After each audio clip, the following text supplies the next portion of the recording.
泰国都已经喊话了，他要瘫痪整个柬埔寨的军力，但是没有想到柬埔寨还是依然的持续扩大他的战火。这时候，川普说他要出来打电话做调停，能够有什么样的效果吗？美国不会缺席，美国手上是有筹码的，关税的诱惑也好，军事装备的销售的诱惑也好，回扣的诱惑也好，这些政客，尤其是泰国跟柬埔寨都是一个开发中的国家，都希望发大财，尤其这些政治的人物都需要发大财。美国会不会丢个小钱，丢个小惠？他们就会低头。我认为他们就听美国的话，因为美国这三大筹码还蛮管用的嘞。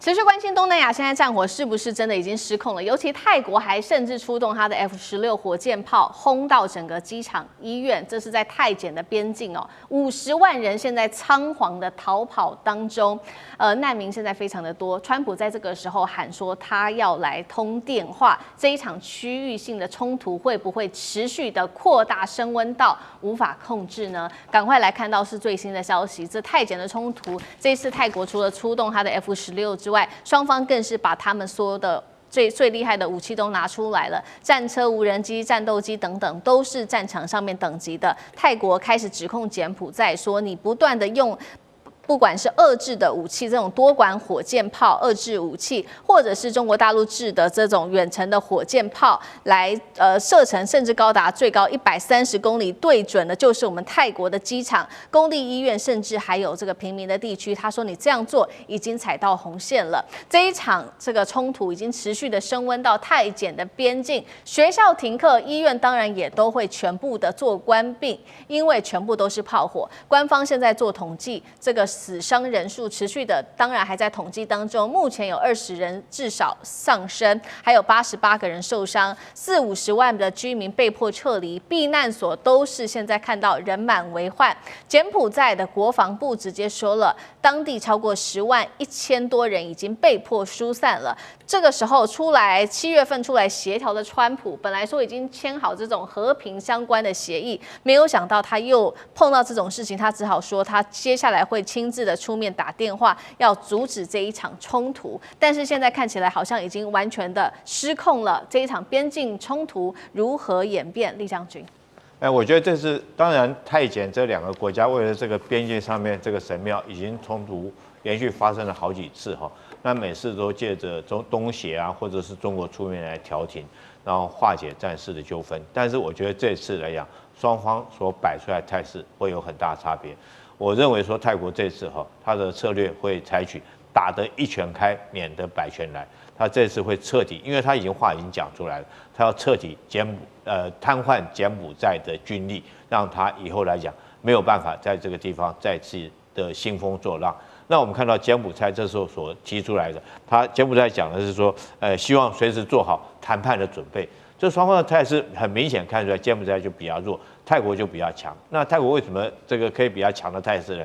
我认为说是因为它的军武来讲的话，远远这个超越过柬埔寨。它不管是空军的 F-16战机，或者地面的战车来讲的话，陆空战力都远胜于柬埔寨。虽然柬埔寨有它的所谓这个远程的火箭炮，但是这些都是无导引的火箭炮，那在没有空优之下是很容易被消灭的。尤其是说，我觉得最能够代表泰国这次的决心是这个阿努廷他的总理这时候解散国会，让国会重新选举，就是能够获取所有民意的支持，让他来打完这场战争。他这是要彻底的瘫痪柬埔寨的军力。那柬埔寨来讲的话，这是可能会面临很大的麻烦。那之所以说，不管是中国或美国，还有东协来讲，还有没有能力来劝和促谈，我觉得有相当的难度。好，泰国都已经喊话了，他要瘫痪整个柬埔寨的军力，但是没有想到柬埔寨还是依然的持续扩大他的战火。这时候川普说他要出来打电话做调停，能够有什么样的效果吗？还是美国他自己真的很想要介入在东南亚的事务？张将军怎么解读？我认为这样子，因为美国不会缺席，美国不会缺席啊。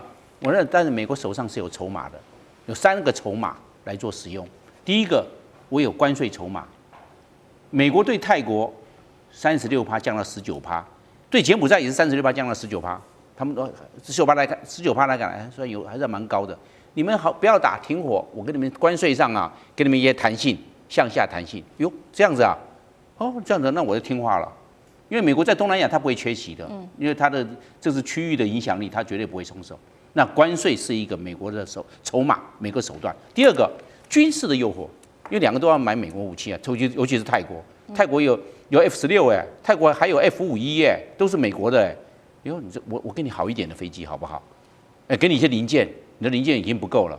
同样的，那柬埔寨相对于泰国更落后，我也希望帮你提供你的防空系统。因为这样子啊，有这种军事的诱惑还蛮大的嘞。我们现在正需要，就是这个泰国有柬埔寨的这个方面的压力，那柬埔寨又有泰国的威胁，两个刚好都听美国的话，好，我帮你们提升这个军武的这个层级到另外一个层次，这个也是个诱惑，因为美国有这方面的能力啊，美国是军武大国嘛。第三个，我认为是金钱诱惑。我们这在军售的上面都有回扣款，那这些高官呢就会乖了，看到那个大饼，那个钱在那个地方，哟，这样子我买了这些武器装备，钱付了，还有一部分你转一下到自己口袋了。对啊，你要听话啊，你听话就是这个好处啊，这个就叫做回扣的诱惑。那这三大诱惑呢，关税的诱惑也好，军事装备的销售的诱惑也好，回扣的诱惑也好，这些政客，尤其是泰国跟柬埔寨，都是一个开发中的国家，都希望发大财，尤其这些政治的人物都需要发大财。美国会不会丢个小钱，丢个小费？他们就会低头。我认为他们就听美国的话，因为美国这三大筹码还蛮管用的嘞。好，再来我们来看哦，那最后刚刚是在军事上面的比较，那在政治上面呢，泰国总理阿努廷最新在社群宣布了，他说要把它还给权力交还人民哦，所以要解散来国会，包括了这个泰王也已经同意了，泰国确定45到60天内就会举行大选，这样做是不是就能够控制整个局势，还是军事冲突可能进一步扩大？杨老师怎么看？泰国的政治最近都跟这个泰柬边境的冲突好像密切相关。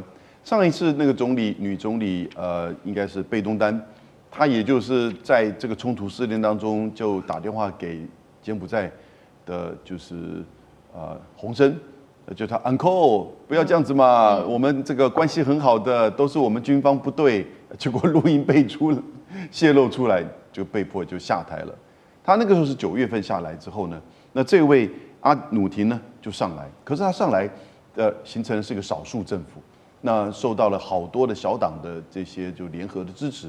中间很重要有一个叫做人民党，但这个人民党不是以前的人民党，它是由以前的之前的叫做前进党啊被解散，然后呢重新组合一个人民党，然后改成为这个党。那前进党为什么被解散？因为他那个时候在讨论针对泰国宪法第112条对君王不敬的这个条款，他说是不是要重新讨论一下，不要这么严苛？哇！结果被宪法法庭判违宪，被解散。但当然改个名字，然后现在也改一个领导。那可是呢，你现在看到他就是当初要求阿努廷，我们来支持你少数政府，但是你承诺年底以前要解散国会，重新改选。那你看到他现在趁这个时机点，就在接下来45到60天之内，所以1月到2月泰国国会进行大选。不过这也显示他们现在认为对这个泰缅边境的这个冲突不认为会扩大到影响泰国的内部的政治。但是泰国内部的政治会不会因为这个边境冲突的扩大影响他的选举呢？我觉得是会。现在就是大家大概面对外界的这个冲突或者是国家安全受到威胁的时候，当然都会比较保守，那比较强调爱国。那这个时候呢，谁的声音喊得比较大？所以会是塔信家族的这一方的爱国党，还是说是由阿努廷跟人民党所组成的这些少数政府呢取得的这个多数呢？我们现在就不知道。对。但到底他这个党将来怎么去跟泰国的军方去做妥协？而泰皇又如何在未来的选举当中有怎么样的影响？泰皇虽然是高高在上了，但他还是有一些实质的影响力。所以我觉得，其实现在泰缅边境的这个情势的发展对于接下来不确定1月还是2月的这个选举，还是会有它的这个冲击。接下来持续看到，没有想到平静了一阵子之后，泰检竟然爆发了10年来最大的战火失控爆发。我们今天会来关心，包括了 F-16都被出动了，怒炸柬国的军方。泰国也怒呛说要打到你建国没有能力反击为止，完全不给川普任何的面子。东亚现在被解读是不是成为的中美之间的火线代理战场呢？今天就这些议题，我们会一起的来做关心。就是在这一天哦，12月7号这一天，我们来看到泰检开战，爆发10年最大冲突。7号的凌晨是一路烧到了8号的凌晨。先来看到双方出动了什么样子的武器。首先呢，泰国的军方指控柬埔寨使用的是无人机投弹，并且呢以卡车载着 BN-21火箭，不断的向平民居住的地区来做发射。12月8号，我们来看到泰国空军则是立刻出动了他的 F-16战机来打击两国边境的这个柬埔寨的一个阵地，双方剑拔弩张，目前是知道已经造成了5死哦，他们这个伤亡人数还在持续的统计当中。那我们来看到双方的一些高层是怎么样回应的。首先是泰国总理，他说介于柬埔寨对于泰国采取的军事行动，泰国是不会进行任何的谈判的，这立场踩得非常的硬。再来看到洪森，则是说红线已经划定了，他们将会展开的是报复侵略，并且他说呢，已经跟红马略开始做讨论，共同指挥应对来做侵略。双方已经剑拔弩张要开战了。好不容易泰检10月底才签下的和平协议，现在12月过了2个月的时间而已。火炮、战机直接开打，战线可不可能全面失控？怎么回事？大使怎么看？这个当然就变成就是说双方的这个驻地的部队哈，有的时候作为啊，那比如说这个地方他没有布雷，他突然布了雷，就把对方炸死了几个，那对方他就报复了嘛。因为这块土地目前就是说，有一个双方的一个缓冲地带，可是双方都认为那个缓冲地带应该是我的。所以呢，就变成有的时候你去这个好，你去巡逻，会发觉过去大家没有搞一些暗桩，那现在突然有了，然后他踩地雷被炸死了。对，其实这件事情，这个最近2005年开始的时候，就是这些事情发生的，然后一些零星的冲突以后越闹越大。对，然后呢，这个当然这种情况现在看起来也跟各国的国内的情势是有关的。你知道这个当时的话，泰国的前首相塔克辛跟这个洪森两个交情非常好，所以这个事情发生的这个前线两兵的冲突，双方的驻军冲突以后，那你记不记得佩通坦打了一通电话去给洪森说，洪森北北，这一叫以后，洪森最后说我不想让我把这个整个推翻以后。那个佩通坦塔克辛女儿就下台啦，塔克辛还被关起来啊，所以你说现在发生事情，泰国的阿努廷他敢弱吗？他不敢弱。本来这种事情双方讲一讲就没有，这块土地争执，它没有多大，非常小一块地。你知道这块土地冲突从什么时候开始？1903年开始。这柬埔寨国家还没独立之前跟。这个他的前面的这个殖民政府，法国就有了。1953年柬埔寨在成立啊，那么双方在当时其实关系还蛮好，用国际法庭来解决领土纠纷。只是说当时1962年国际法庭把它判给了这个谁？判给了柬埔寨，泰国不服的话就不承认，所以这件事情一直拖到现在，双方没打过大仗。双方都是零星冲突，你死个3个，他死个5个，所以就一直在这样。那现在呢，这个事情又破局了。其实我认为它还是会慢慢还会停下来的，因为它的利益不大，象征性的利益比较大。它不是那边有石油，那边有什么钻石，有什么矿，那边小块地，它就是一个庙，叫博威下庙，是一个古迹而已。对，就是如此而已啊，有什么好争的？死那么多人。没有用嘛？可是唯一感觉最没有面子的，应该就是川普先生。川普先生为这件事情，他还要去争取诺贝尔和平奖了。可见川普做事不牢靠。你搞的和平协议根本就是怎么样？就是临时为了要你得一个奖，就搞了这样。那事实上这个问题你没有解决嘛？你就是什么？就是头痛医头，脚痛医脚，急着怎么样宣告自己的这个调和的绩效。那这个问题还会继续下去，我觉得也不会闹大。好，100年的问题持续到现在，持续的引爆。那么在现在是正式的持续爆发。那包括在这背后牵扯到中美之间的角力，我们等一下也会持续的来看。但是现在的问题就是，柬埔寨明明就知道自己的军力明明就是不如泰国，为什么还是愿意继续的打下去？而且呢，为什么到底呢完全的要跟泰国做拼命呢？来看到在海陆空上面，到底双方悬殊有多大？首先在空军，泰国等于就是说压倒性的一个优势了，因为它的战机数量112架，还包含了来自于瑞典的施救跟这个 F-16。那么空军的人数4.6万人，柬埔寨竟然是没有任何的战机，双方战机比112比0啊。那陆军同样是重装碾压的，这是在泰国36万的兵力跟7.6万的兵力做相比，而且他们的战车数量我们可以看到都是达到2倍的，海军层级更是完全不一样。泰国的海军7万人，它还有航母。看到柬埔寨其实是没有任何的航母的，泰国还有作战的舰艇。在这样的情况之下，还包括了国防预算泰国明显的是高于柬埔寨。为什么柬埔寨拼了命还是要跟泰国打到底呢？这两个国家不能够放在同一个天平上面去衡量啦。那柬埔寨是历史上的弱国，这本来就是这样。但是柬埔寨的赤棉非常有名。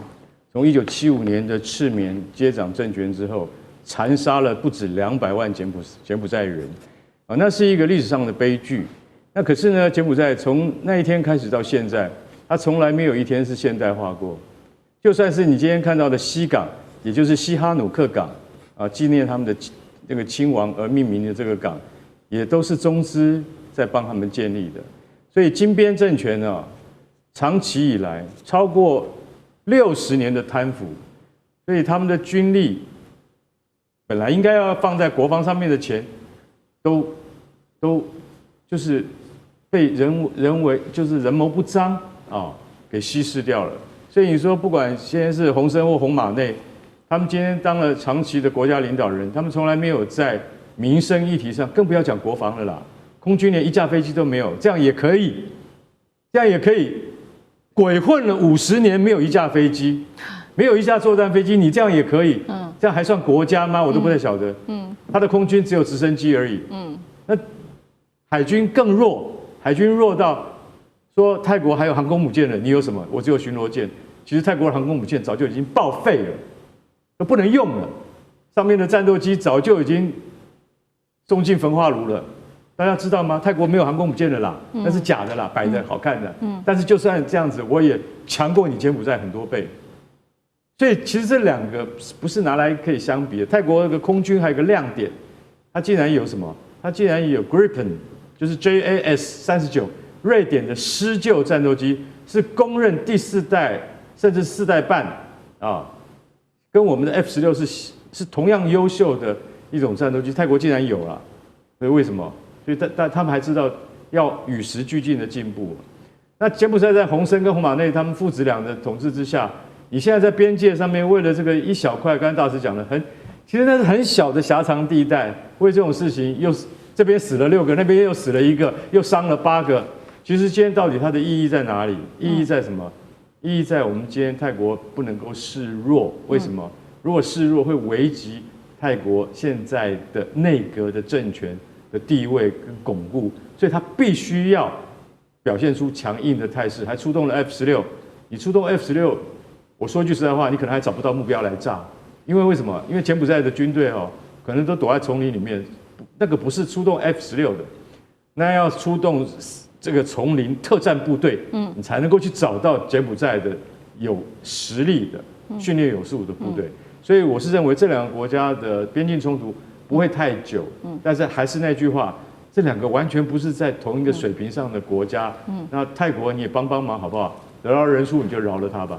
对，不过这场战打下去也会被人家解读说，你川普不是早就已经帮这2国签好了和平协定了吗？和平协议了吗？为什么在这个时候他们还是持续的打起来？泰国也太不给川普面子了吧？那另外一方面，泰国背后有美国支持，柬埔寨背后有中国大陆的支持，有人视为是中美之间在东南亚的另外一场代理战吗？尚志哥怎么看？我认为这样说法太粗糙了啦。大家知道泰皇不是前阵才刚刚是中泰建交50年第一次访问哈，那是非常非常大规模的部分的接待，而且这里头也有跟泰国很多的中泰之间的，包括经济啊各方面的签约的一些进展。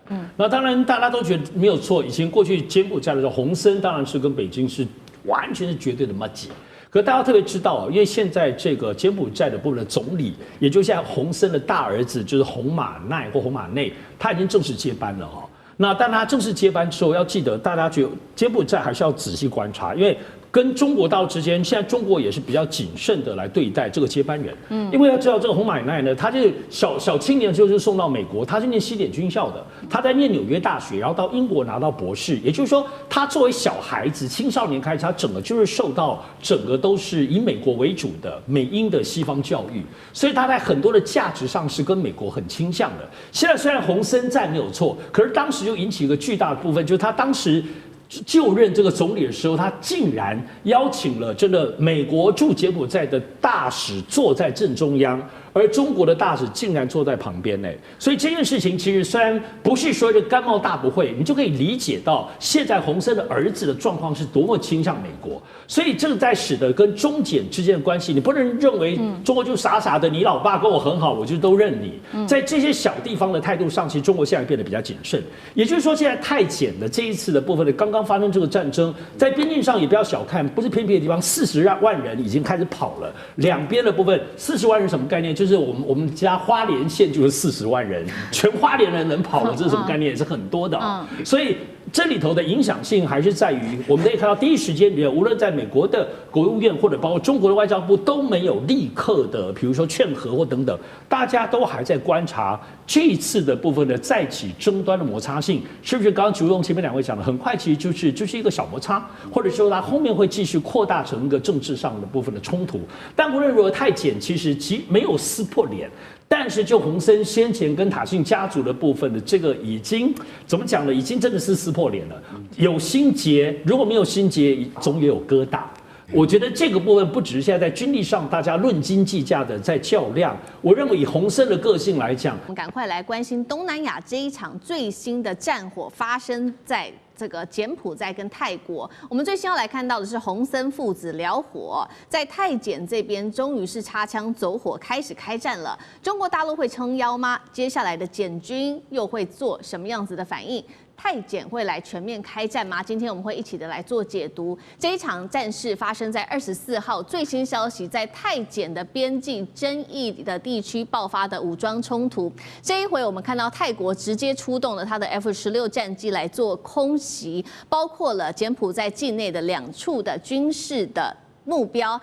泰国方面特别提到了是打到了柬埔寨的第8、第9的军区总部都已经夷为平地了。柬埔寨方面当然同样是不甘示弱，柬埔寨朝着泰国的贫民区发射了遏制的 BN-21火箭炮哦，双方就这样子攻击起来。柬埔寨的前总理洪森还直接呛瞎说：“我们早就已经准备好全面来开战了，那么战争了，还警告泰国不要太嚣张，你敢越界的话，保证会让你付出最严厉的、最惨痛的代价。”但是喊是这样子喊，我们要来看到泰柬之间在军力上面的比较到底有多大的一个悬殊。首先，我们来看到是来自于国际战略研究所做的2025军力平衡报告，这边特别提到了说，在泰国的部分拥有庞大资金充足的军队，另外还提到了泰国的空军是目前东南亚装备最精良而且训练最好的空军之一了。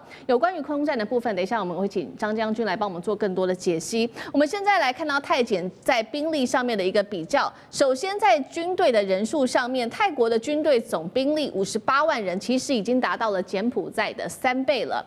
空军火力方面，现在柬埔寨呢，其实它是没有任何战斗机的，顶多是21架直升机跟运输机而已。来看到泰国目前的战斗机72架，还包括了美制的 F51、F16，再加上11架是来自于瑞典的施救。海军呢，现在泰国有一个比较迷你的航母哦，但是已经算是在东南亚称霸了。柬埔寨几乎只有几艘小巡逻舰，更不要说航母了。唯一柬埔寨小胜的地方，就是它拥有600多辆坦克、3000多辆的装甲车，稍微赢泰国一点点而已。国防预算更是差距非常的大。柬埔寨的国防预算在这边达到了7.39亿美元，泰国是它的9倍，达到了68亿美元，更不要说这个越南哦，这个开支早就已经破100亿了，也难怪呢。我们看到这个洪森的底气来自于哪里？是不是中国大陆呢？他这几年跟中国大陆发展非常的关系密切哦，寻求和大陆军方的合作，当然同样让美国非常的侧目。节目一开始，我们要来请教厉将军怎么看洪森父子会开战吗？打得起吗？泰检的兵力相差这么的大，到底能撑多久？在军力上，我们请将军来特别帮我们做比较。我觉得不是洪森父子要不要开战，是贝东塔要开战。这是很明显的。从整个过程之中，贝东塔因为洪森在这个不讲诚信，电话门事件，然后造成他必须被迫辞去总理的职务。那他现在是文化部长，他现在很明显的，我认为贝东塔将整个国家的这种士气，这个民族的意识跟他个人的前途，我觉得将他捆绑在一起。那现在的总理可以说已经是他的这种是他的心腹的人选了。然后当然他也收买了军方，所以我觉得这次贝东塔是有备而来的，已经完全做好所有作战准备，所以他才开始这场战争才开始开打。但是反观柬埔寨来讲的话，我觉得他们是被迫应战。从几件事情可以看得出来。第一个来讲，我们从战斗的过程反推回来看，你看昨天一开始的时候，当然这个柬埔寨来讲的话，就是用这个所谓的冰雹火箭，就是 BM-21的那款火箭炮去攻击反击这个泰国军方，但是他没有打到任何军事目标，他是打到加油站甚至于打到一些这个平民的住宅区，并没有对军事目标构成任何威胁。那可见呢，他是乱打，就是他没有目标，他就随便发射出去了。这是第一个。那我们反观这个泰国来讲的话，他空军他一下子就起飞了，在第一时间他马上就起飞了6架的 F16战机。这6架 F16战机都已经挂好弹加满油，可见这6架战机已经在跑道头那边已经待命了，已经准备开战了，所以才可以在第一时间这个10点51分，这个双方发生争议冲突的时候，51分就起飞，58分就攻击。另外你会发现他攻击的非常精准，他打的是什么呢？这 F16战机攻击的是这个柬埔寨的第8营跟第9营这2个营的指挥部，可见呢，泰国军方早就掌握到这2个指挥部确实所在的位置，他才可以这么精准的攻击。起飞之后8分就攻击到。那今天来讲的话，今天早上双方还在战斗，今天早上双方还在。那今天早上泰国是用什么武器呢？泰国用的就不是战机了，它是用155口径的火炮。那它轰击的什么地方？就轰击它这个 BM-21的火箭炮的阵地，它打这个地方，可见它对这个阵地也掌握到。用155火炮打的话，就完全就是在我们陆军讲，就完全是军事行动。你必须要很精准的知道说是这个火箭炮确定的这种方位跟角度。那你这些火炮必须这个方位角度也要测量好、测定好，你才可以这个装药，要装几发装药才可以装出去。可见呢，从不管是今天早上这个用155火炮或者是昨天早上用战机，我们看到泰国这次的攻击行动都非常的精准，可见他都已经做好这个作战准备。反观柬埔寨，我觉得他是被迫应战，到现在他没有打到任何一个泰国军方的设施，反而打到都是民间的设施。那我认为这是贝东塔很明显的他这是他就是在正途上面他反败为胜的一个契机。如果这次他可以对柬埔寨狠狠的教训一下来讲的话，我相信有助于他改善他跟军方的关系。上次电话门事件不就是因为他讲了一句话，说是我们那个将军在那边耍帅，然后造成军方心里头的不高兴哦。泰国这个贝东塔他们家族经常每次被政变都是被军方政变，那贝东塔他想说利用这次机会是不是可以改善建立他跟军方良好关系，鼓励军方的士气。所以我觉得这次来讲，与其说是洪森父子要打，还不是说是贝东塔这个主动发起这场的这种攻势行动，找一个理由我就跟你这个开战，然后将来我个人的政治前途就可以跟国家的兴亡绑在一起。我觉得这是最厉害的一招。这场战争短时间之内，我认为不至于会结束，当然也不至于扩大了。可是贝东塔一定要达到他目的之后，可能这场战役才有可能会走上谈判桌，才有可能走上和解之路。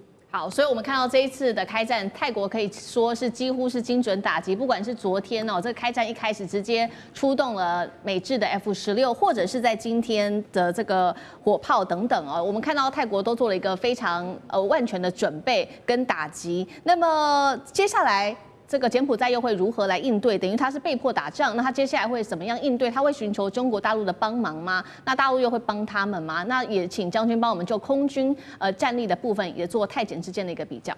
对，我们知道由这个政客来看呢，他往往需要借由外部的冲突来增加内部的这个凝聚力，来扩大矛盾跟邻边的这个矛盾力，然后他可以坐收政治上的渔翁之利。韩森。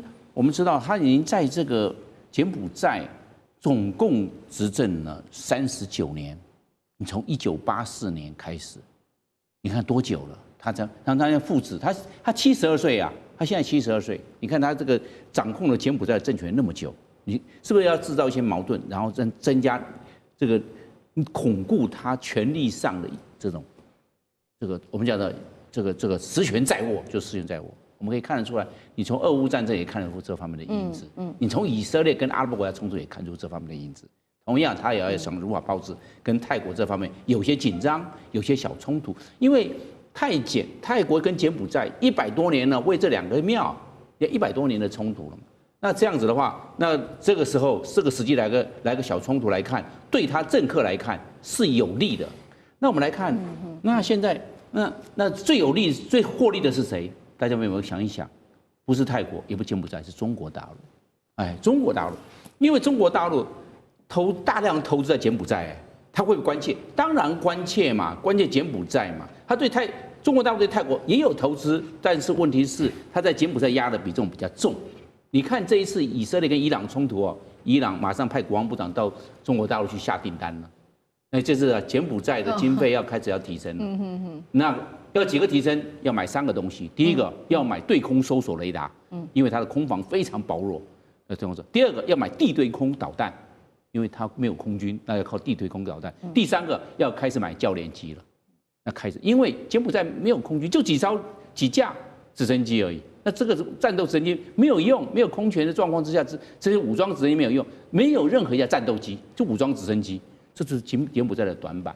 泰国有空军，有 F-51，有 F-16，有施救战机，一个中队，它虽然只有11架，但是一个中队的施救战，这就对柬埔寨来讲，这个是很大的这个空防威胁了。对，那柬埔寨就看到这个泰国，所以泰国聪明在哪里？他用空权就拿 F-16来炸柬埔寨的这个军事设施。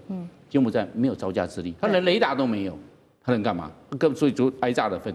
所以中国大陆将来要收这些清单了，中国大陆影响力更大。第二个，这个外交的输成，柬埔寨会向中国大陆求救，那中国大陆会帮忙，中国大陆会帮忙，会怎么帮忙呢？跟柬埔寨来个军演。你要知道，他那个帮这个中国大陆帮柬埔寨还盖了一个港。云朗是吧？对，海军基地盖了一个港，那我在海上军演嘛，就这样子，我演习就可以了，我也不要对泰国怎么样，那就不一样了，帮柬埔寨加上一些底气了。我要到柬埔寨去，这个军舰要过去加个油、加个水，那就不一样了，它这个意义就出来了。所以中国大陆是最大的赢家，中国大陆绝对不会让柬埔寨跟这个泰国两个开大战，不可能，因为中国大陆在那边当家，你们两个不要在那边弄起来，你弄事的话，我这边我要出手，怎么可以在这边？是大家就会听中国大陆，所以中国大陆将来还有在这个最后一个，我认为是经济，因为现在经贸战呢，柬埔寨是重要的中国大陆的转口贸易的地方。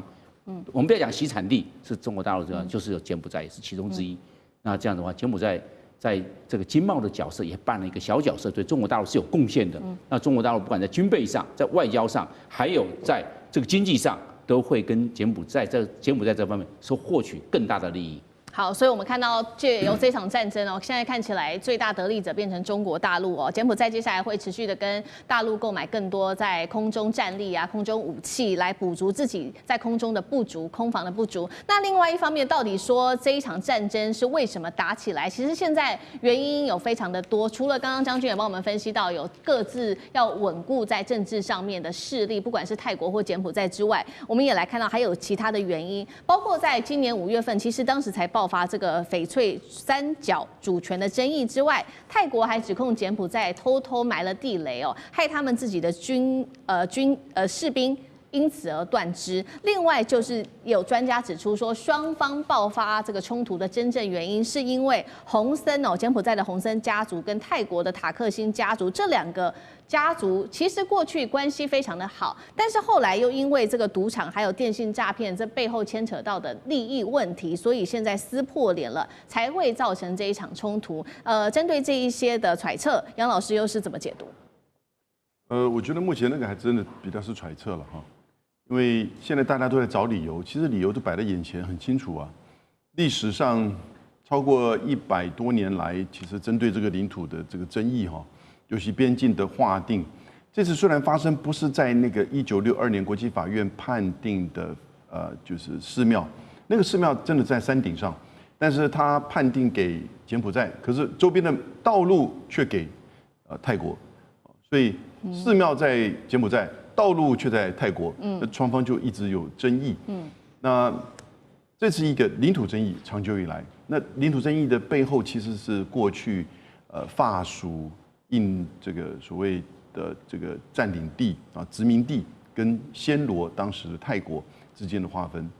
同时，第二个就是你看到这两个国家之间在过去历史上，高棉帝国后来被泰国苏可泰也给征服，所以在从11到15世纪后来这个产生的历史上的恩怨，你就产生就是两边的民族那种相互的对待，尤其泰国感觉上比较优越感因为在文明战争以及经济上，后来在整个殖民的过程当中，泰国相对的算是东南亚都比较独立的，这比较远程的。近程的话，其实就是2011年的时候发生的冲突，死了20个人。那到目前为止，这2天，今天又发生了就是冲突，加起来泰国这边死了16人，柬埔寨这边这个数字我们都不知道，他都没有公布。所以进程的话呢，就是从2011年到现在，那5月份的时候，柬埔寨死了1个人，然后呢，就是6月份的时候，当然就是这个电话门的问题。我觉得洪森他为什么做这个事情，这是最关键的。对，洪森为什么做这个事情？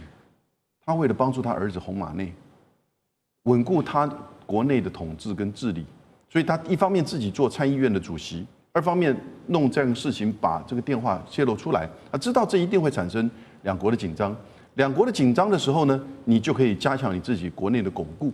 所以洪马内就已经宣布了，从明年开始，整个柬埔寨实施征兵制，全民的征兵制。所以这就是一种权力巩固，利用对外冲突事件巩固权力。倒过来，贝东塔这边也有同样的这个作为对，一样的需求。家族恩怨比较是在权力巩固，而不再是单纯只是一个赌场的利益。那个对他们而言，你要发动变成国家之间的冲突我觉得这个赌注就太大。但是呢，家族恩怨跟国内权力政治的巩固呢，我觉得是关键。我们要先来关心到是另外一起的战争，现在持续的延烧当中，就是我们今天来关心的是泰缅边境的这一场战争。本来以为说已经逐渐平静下来，因为大家有做和谈嘛，结果最近又开始引爆了另外一波的攻击我们看到是泰国方面出动了 F-16狂轰，再加上它的战象。一起出动。再来就是看到美国的尼米兹号，这时候也掉头往泰国的方向走。东南亚军备竞赛是不是要正式的引爆？今天我们会就泰检的军事武力跟战力的部分来做一次大解析跟比较。先来关心到的是这几天哦，泰国干脆不演了。我们看到包括从海上、陆上跟空中，它是出动了3军来全面的出击哦。战火现在烧到了哪里？就是数十年来他们都在争夺的这个地方，古庙叫做博威夏古庙，短短几天酿成了32人死亡哦，近100人受伤。整个东南亚国家甚至世界都在观望泰检边境的这一场战火。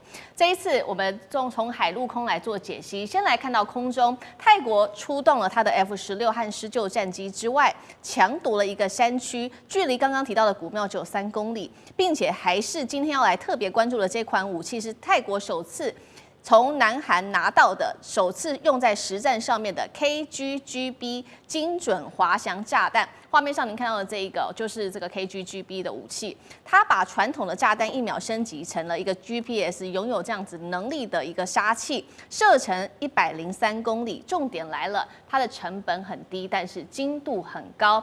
这一次被泰国做使用，也引发了许多国家特别关注到这一款武器。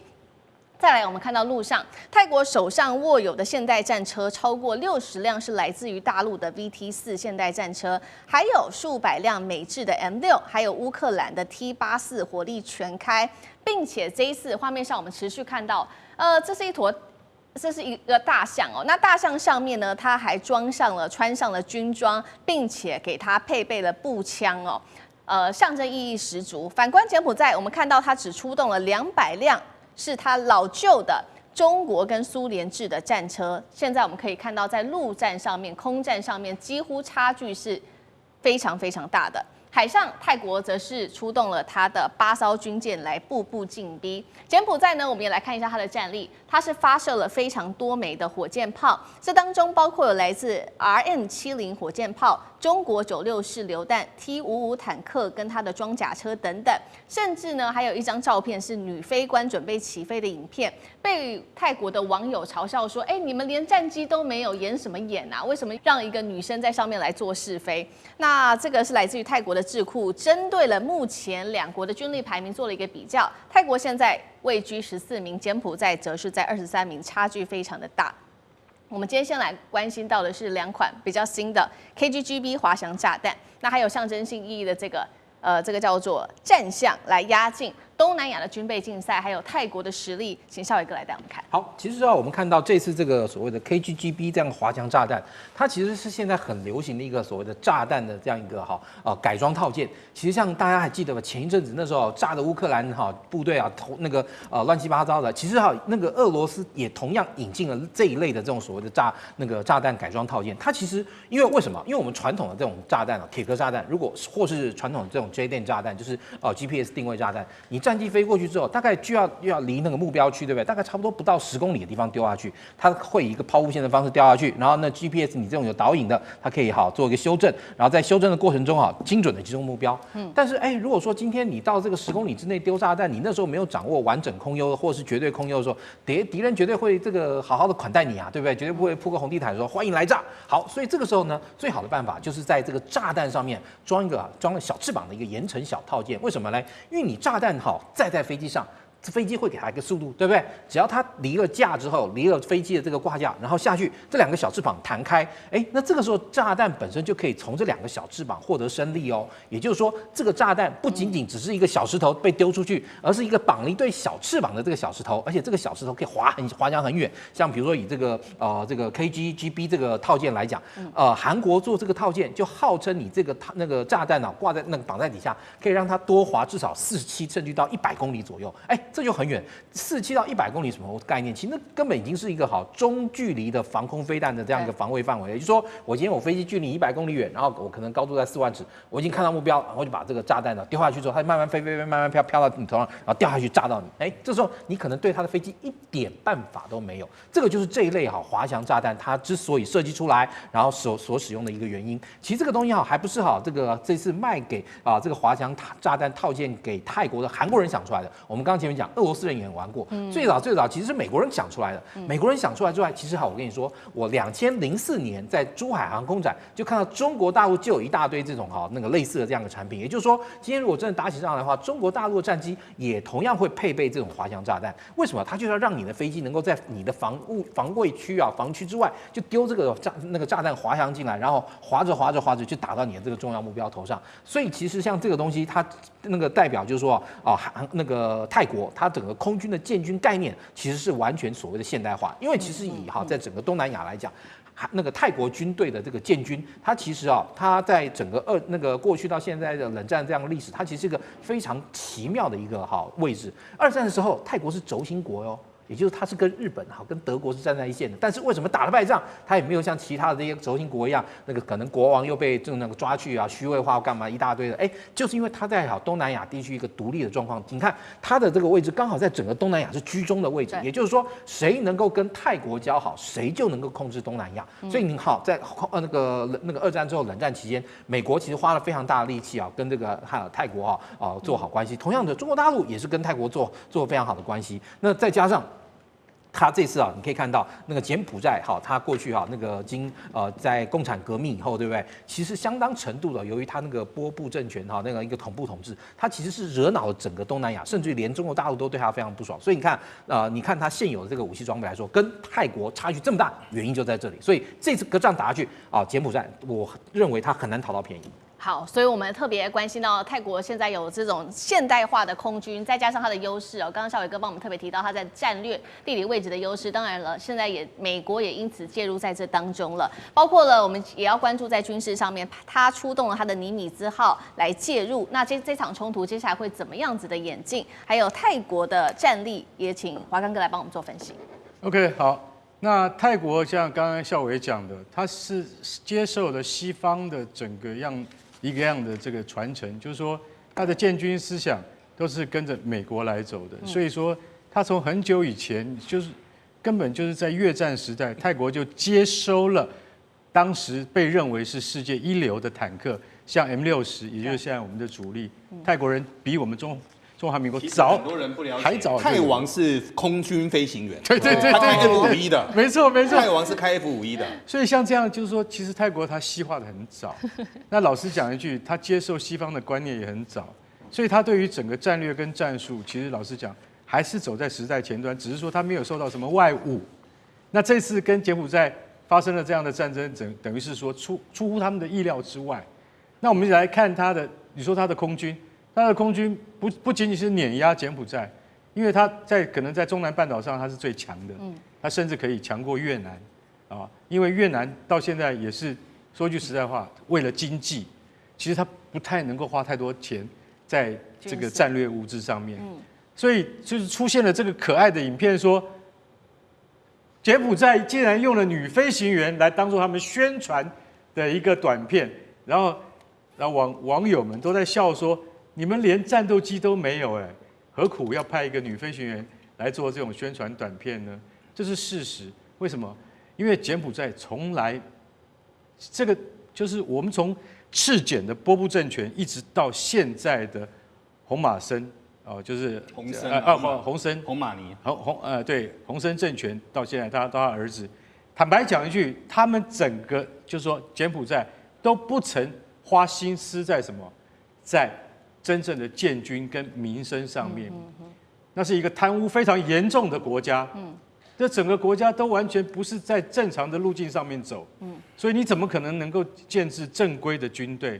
你虽然号称好，我空军赢不了你，我海军赢不了你，我只有陆军可以跟你比，你连陆军都不够看。为什么？因为你的坦克还停留在 T55的年代。T55是什么坦克车呢？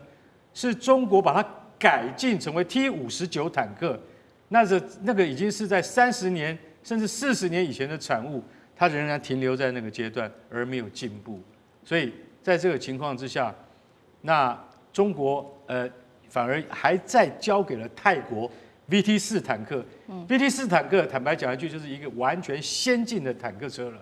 所以泰国不但有 M60，还有 VT4。在这种情况下，在陆战上面，柬埔寨你完全不是泰国的对手，而且你从来以前就已经不是越南的对手了，所以根本打不过。我认为这场战争可能在72小时之内又会停火，能不能结束，这我不能够下定论，但一定会停火，因为柬埔寨根本打不下去。好，柬埔寨打不下去哦，不管是海陆空，我们都可以从这一场战争中，看出它的各种的弱点哦。不过就在此刻，我们也要来关心，那越南在这个时候突然间有动作了，原因是什么呢？是要挺柬埔寨还是翻脸？因为最近被拍到有越南的装甲车大军出现在越柬的边境哦，而且是非常非常多台的。那大家就在回顾说，当时啊，在过去越南曾经扶植过洪森政权，但是他后来洪森一直不断的跟越南唱反调，那所以越南今天做的这些动作到底是为了什么？那另外我们也关心刚刚提到的嘛，尼米兹号美国经过了演习之后临时掉头，现在又到了泰国去，接下来这个战火会不会失控？那越南他的态度又是什么？宽哥又怎么看？简单的来说一下柬埔寨这个地方哦，洪森它有个中文名字叫云森，它的本名叫云森哦，云天上的云，身上的那个森。其实整个中南半岛过去都是中国的一个领土了，老时代。那现在这一波中南半岛大混战非常重要一点是，柬埔寨这个国家要不要一口气把它捡起来？柬埔寨现在洪森执政了39年，国家没有太大的进步。他们现在未来的接班，他的大儿子叫洪马尼，目前是国家总理。二儿子叫洪马洪，目前是国家第一总理兼警察总局的局长。小女儿叫洪玛丽，洪玛丽是目前国家电视台的董事长，但这个洪玛丽的老公不得了。目前柬埔寨有2个加工出口区，柬埔寨哪有加工出口区啊？各位，那个就是诈骗集团啊，就是诈骗集团。好，那这个国家可以神奇成这个样子，他今天敢去拍板泰国，那泰国当然是新仇旧恨一起算。为什么呢？贝东丹本来当总理，一句叔叔啊，我们泰国的军阀不拉不拉不拉，他居然把这个录音给弄出来了。弄出来之后，泰国说气呀，多气！你用我的水，你用我的电，你用我的电信，你用的这些东西，你来诈骗我们泰国人，一年还骗了我们泰国6000亿泰铢。这个时候新仇旧恨怎么能够不一起算呢？结果没有想到现在关键点。现在很多人都说关键点是在那个庙宇，各位那个庙宇100多年了就躺在那里，庙宇根本不重要，庙宇的旁边各位有稀土啊，这个才是关键的一个重点哦。对，那我们简单的来说，第一个，纯粹从军事的一个观点，柬埔寨根本不是泰国的对手，而且柬埔寨现在还要1打3。为什么1打3呢？辽国说你们的飞弹都打过来啊，我怎么可能不打过去呢？真奇怪哦，他的飞弹怎么打都是打柬埔寨，他就不会掉到泰国去。所以他现在就变1打2了嘛，对不对？越南在这个时间点，越南也气呀。洪森26岁能够当上外交部长，是因为越南人支持他。洪森到了33岁之后就说不要了，我不当外交部长了，这个地方就归我管了。他当国家第一总理，第一总理各位一当多久？当39年。当到后面呢，终于传位了，传给谁？传给洪玛尼，传给他儿子。泰国越南人气不气？各位当然也气嘛。所以尼米兹号，我认为只是看很简单。美国的态度就是，美国身为老大哥跟国际警察，就是这件事情我在看，但是内政他不会参与。那这件事情后面会怎么走呢？现在重点就是洪家未来在柬埔寨能不能够继续的支持下去？还是说，因为柬埔寨本身不是只有洪家，后面还有很多集团，还有很多其他的诈骗哦，所以这件事情一边走一边看。但简单的说，对我而言，最近全世界的大事，这2个国家在打来打去，小打小闹，重点还是在于利益的分配。